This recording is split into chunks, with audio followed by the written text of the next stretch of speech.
राधे राधे।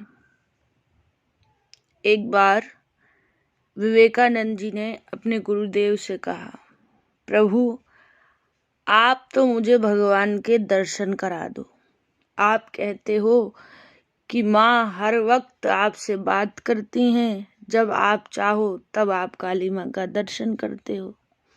बोले मुझे भी अब तो आप दर्शन करा दो। विवेकानंद जी के गुरुदेव मुस्कुराए, बोले ठीक है बेटा। अब जैसे ही विवेकानंद जी स्नान करने गए तो महाराज आज गुरुदेव भी जल में स्नान किए। उसी समय विवेकानंद जी का सिर पकड़कर उन्होंने जल के भीतर डुबो दिया।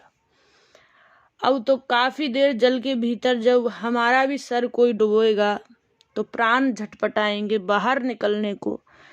विवेकानंद जी के प्राण झटपटाए और पूरा शरीर कांपने लगा बाहर निकलने के लिए।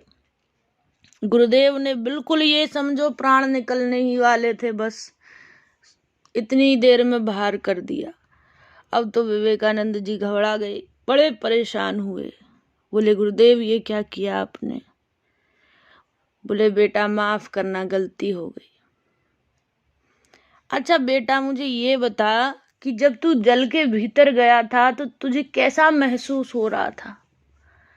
बोले क्या बताऊं गुरुदेव, इतनी घबराहट हो रही थी कि मैं उसका ऐसी तलब हो रही थी जिसका मैं आपको वर्णन करके नहीं बता सकता हूँ।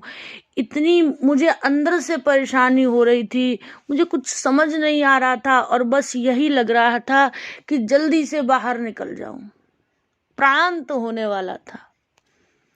गुरुदेव बोले बेटा बस यही अंतर है।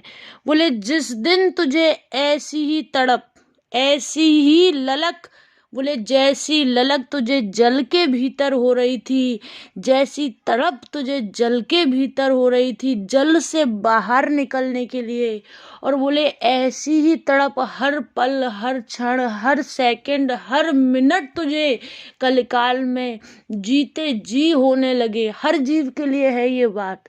बोले जैसे जल के भीतर तड़पता है व्यक्ति, उसी प्रकार से यदि उसका मन हर वक्त तड़पता रहे कि बस मुझे उनका दर्शन करना है, तो बोले एक सेकंड भी नहीं लगेगी।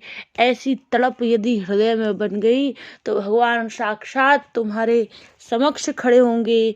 एक मिनट भी दूरी नहीं है उनकी और हमारे बीच में।